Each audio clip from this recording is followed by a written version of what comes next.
Hello, and thank you for joining us. Tonight's story is a very famous story, Little Snow White, by the Brothers Grimm.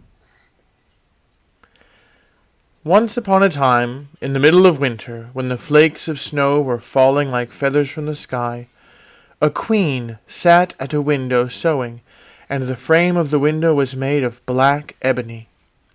And while she was sewing and looking out of the window at the snow, she pricked her finger with the needle, and 3 drops of blood fell upon the snow. And the red looked pretty upon the white snow, and she thought to herself, "If only I had a child as white as snow, as red as blood, and as black as the wood of the window frame." Soon after that she had a little daughter, who was as white as snow, and as red as blood, and her hair was as black as ebony. And she was therefore called Little Snow White. And when the child was born, the queen died. After a year had passed, the king took another wife. She was a beautiful woman, but proud and haughty, and she could not bear that anyone else should surpass her in beauty. She had a wonderful looking-glass, and when she stood in front of it and looked at herself in it, she said, looking-glass on the wall, who in this land is the fairest of all?" And the looking-glass answered, "You, O Queen, are the fairest of all." Then she was satisfied, for she knew that the looking-glass spoke the truth. But Snow White was growing up, and grew more and more beautiful, and when she was 7 years old, she was as beautiful as the day, and more beautiful than the queen herself. And once, when the queen asked her looking-glass, looking-glass on the wall, who in this land is the fairest of all?"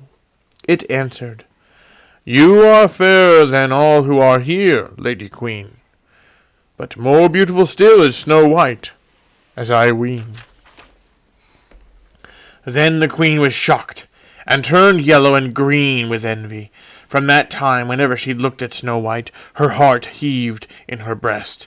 She hated the girl so much, and envy and pride grew higher and higher in her heart like a weed, so that she had no peace day or night. She called a hunter and said, "Take the child away into the forest. I will no longer have her in my sight. Kill her, and bring me back the heart as a token." The hunter obeyed, and took her away. But when he had drawn his knife, and was about to pierce Snow White's innocent heart, she began to weep, and said, "Ah, dear hunter, spare me my life. I will run away into the wild forest and never come home again." And as she was so beautiful, the hunter had pity on her and said, "Run away then, you poor child. The wild beast will soon devour you," thought he, and yet it seemed as if a stone had been rolled from his heart, since he no longer needed to kill her. And as a young boar just then came running by, he stabbed it, and cut out its heart, and took it to the queen as proof that the child was dead. The cook had to salt this, and the wicked queen ate it, and thought she had eaten the heart of Snow White. But now the poor child was all alone in the great forest, and so terrified that she looked at every leaf of every tree, and did not know what to do. Then she began to run, and ran over sharp stones and through thorns, and the wild beasts ran past her, but did no harm. She ran as far as her feet would go, until it was almost evening. Then she saw a little cottage, and went into it to rest. Everything in the cottage was small, but neater and cleaner than you can imagine.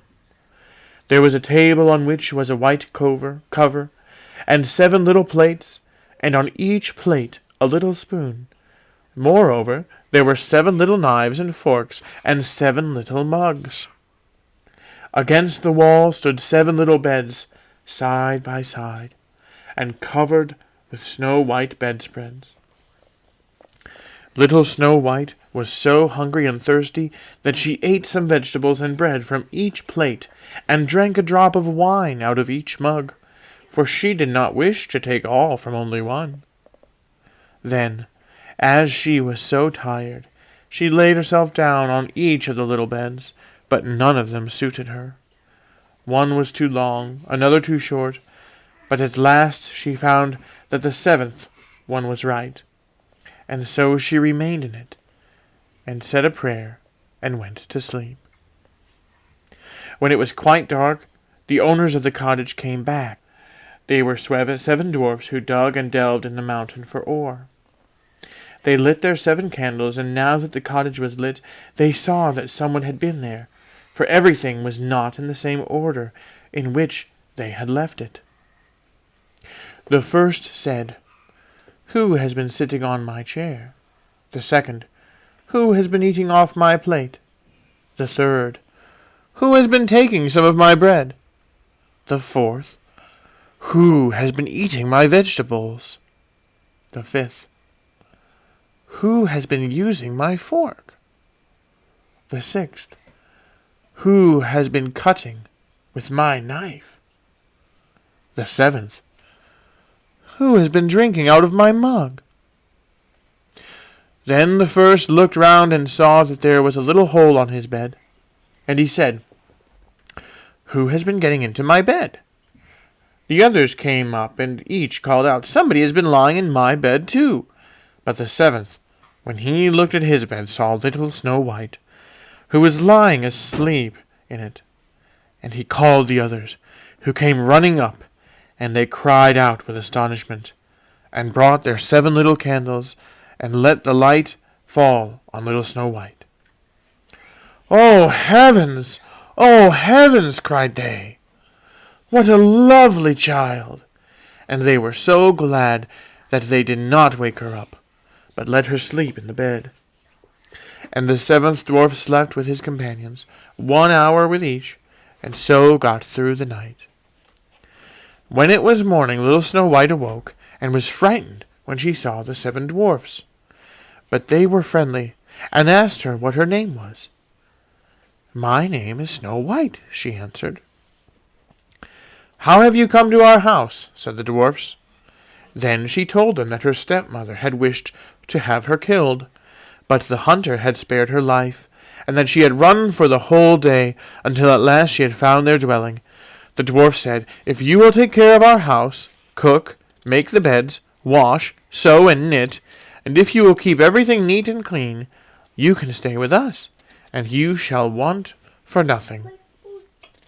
"Yes," said Snow White, "with all my heart," and she stayed with them. She kept the house in order for them. In the mornings they went to the mountains and looked for copper and gold. In the evenings they came back, and then their supper had to be ready. The girl was alone the whole day, so the good dwarfs warned her and said, "Beware of your stepmother. She will soon know that you are here. Be sure to let no one come in." But the queen, believing she had eaten Snow White's heart, was certain that she was again the first and most beautiful of all. And she went to her looking-glass and said, looking glass, on the wall, who in this land is the fairest of all?" And the glass answered, "O queen, you are fairest of all I see, but over the hills where the 7 dwarfs dwell, Snow White is alive and well, and none is so fair as she." Then she was astounded, for she knew that the looking-glass never spoke falsely, and she knew that the hunter had betrayed her, and that little Snow White was still alive. And so she thought and thought again how she might kill her, for so long as she was not the fairest in the whole land, envy let her have no rest. And when she had at last thought of something to do, she painted her face and dressed herself like an old peddler, and no one could have known her. In this disguise she went over the 7 mountains to the 7 dwarfs, and knocked at the door and cried, "Pretty things to sell, very cheap, very cheap." Little Snow White looked out the window and called out, "Good day, my good woman. What have you to sell?" "Good things, pretty things," she answered. "Laces of all colors." And she pulled out one which was woven of bright colored silk. "I may let the worthy old woman in," thought Snow White, and she unbolted the door and bought the pretty laces. "Child," said the old woman, "what a fright you look! Come, I will lace you properly for once." Snow White had no suspicion, but stood before her and let herself be laced with the new laces. But the old woman laced so quickly and so tightly that Snow White lost her breath and fell down as if dead. "Now I am the most beautiful," said the queen to herself, and ran away. Not long afterwards, in the evening, the 7 dwarfs came home, but were shocked that they saw their dear little Snow White lying on the ground, and that neither stirred nor moved and seemed to be dead. They lifted her up, and as they saw she was laced too tightly, they cut the laces. Then she began to breathe a little, and after a while came to life again. When the dwarfs heard what had happened, they said, "The old peddler was none other than the wicked queen. Take care, and let no one come in when we are not with you." But the wicked woman, when she had reached home, went in front of the glass and asked, looking glass on the wall, who in this land is the fairest of all?" And it answered as before, "O queen, you are the fairest of all I see. But over the hills where the 7 dwarfs dwell, Snow White is still alive and well, and none is as fair as she." When she heard that, all her blood rushed to her heart with fear, for she saw plainly that little Snow White was again alive. "But now," she said, "I will think of something that shall put an end to you." And by the help of witchcraft, which she understood, she made a poisonous comb.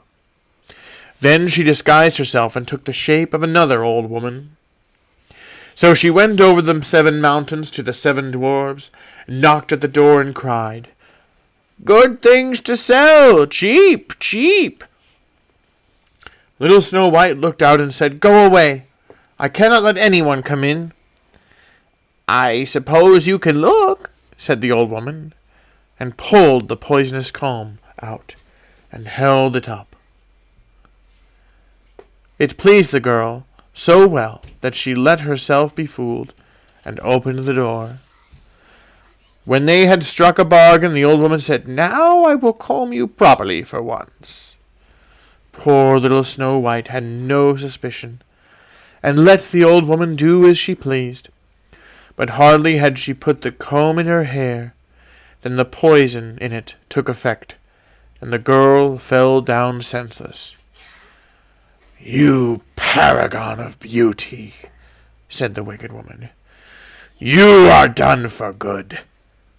And she went away. But fortunately it was almost evening. When the 7 dwarfs came home, when they saw Snow White lying as if dead upon the ground, they at once suspected the stepmother, and they looked and found the poisoned comb. Scarcely had they taken it out when Snow White came to, and told them what had happened. Then they warned her once more to be upon her guard, and to open the door to no one. The queen at home went in front of the looking-glass and said, looking glass on the wall, who in this land is the fairest of all?" Then it answered, as before, "O queen, you are fairest of all I see. But over the hills where the 7 dwarfs dwell, Snow White is still alive and well, and none is so fair as she." When she heard the glass speak, she trembled and shook with rage. "Snow White shall die," she cried, "even if it costs me my life." With that, she went into a quite secret, lonely room, where no one ever came, and there she made a very poisonous apple. Outside it looked pretty, white with a red cheek, so that everyone who saw it longed for it, but whoever ate a piece of it must surely die.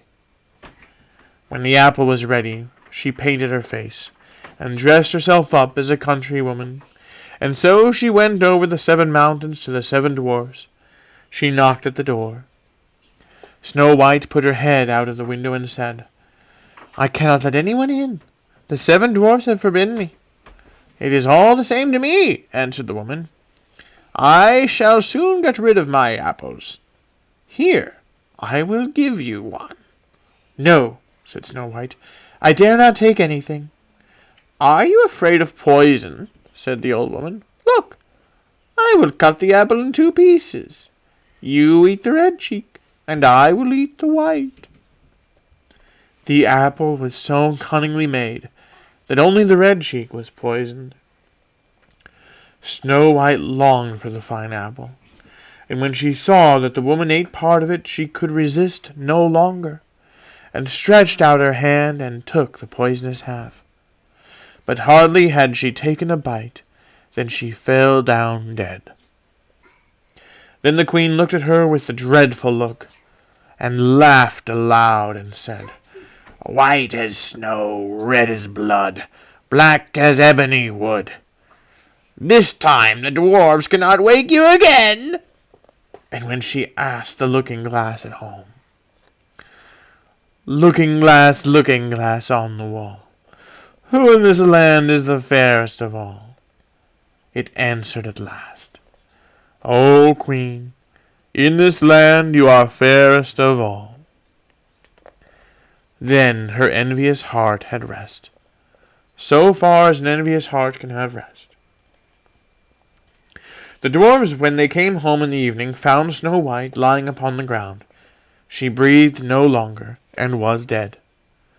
They lifted her up, looked to see whether they could find anything poisonous, unlaced her, combed her hair, washed her with water and wine, but it was all of no use. The poor child was dead, and remained dead.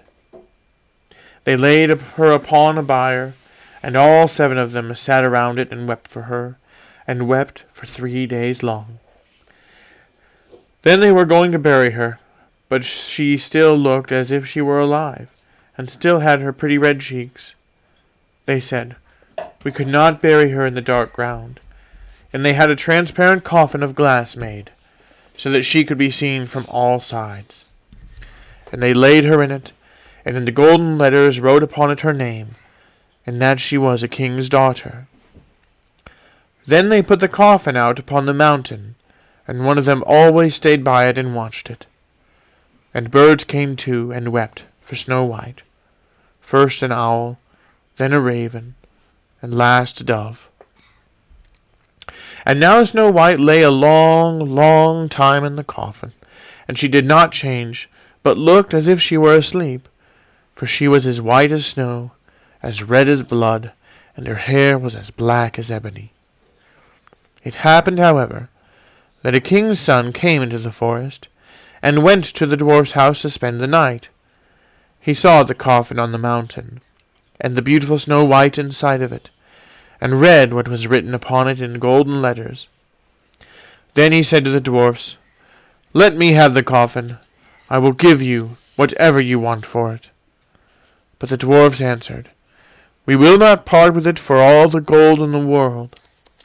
Then he said, Let me have it as a gift, for I cannot live without seeing Snow White. I will honor and prize her as my dearest possession." As he spoke in this way, the good dwarfs took pity on him, and gave him the coffin. And now the king's son had it carried away by his servants on their shoulders. And it happened that they stumbled over a tree stump, and when the shock of the poisoned piece of apple which Snow White had bitten off came out of her throat, and before long she opened her eyes, lifted up the lid of the coffin, sat up, and was once more alive. "Oh, heavens, where am I?" she cried. The king's son, full of joy, said, "You are with me," and told her what had happened, and said, I love you more than everything in the world. Come with me to my father's palace. You shall be my wife." And Snow White was willing, and went with him, and their wedding was held with great show and splendor. But Snow White's wicked stepmother was also invited to the feast.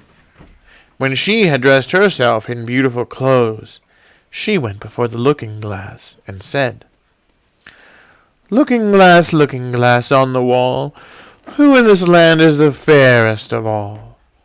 The glass answered, "O Queen, of all here the fairest is you, but the young queen is fairer by far, it is true." Then the wicked woman uttered a curse, and was so miserable, so utterly miserable, that she knew not what to do. At first she would not go to the wedding at all, but she had no peace, and must go to see the young queen. And when she went, she knew Snow White, and she stood still with rage and fear, and could not stir. But iron slippers had already been put upon the fire, and they were brought in with tongs, and set before her. Then she was forced to put on the red-hot shoes and dance, until she dropped down dead. Little Snow White by the Brothers Grimm. Thank you so much for listening. Good night, everybody.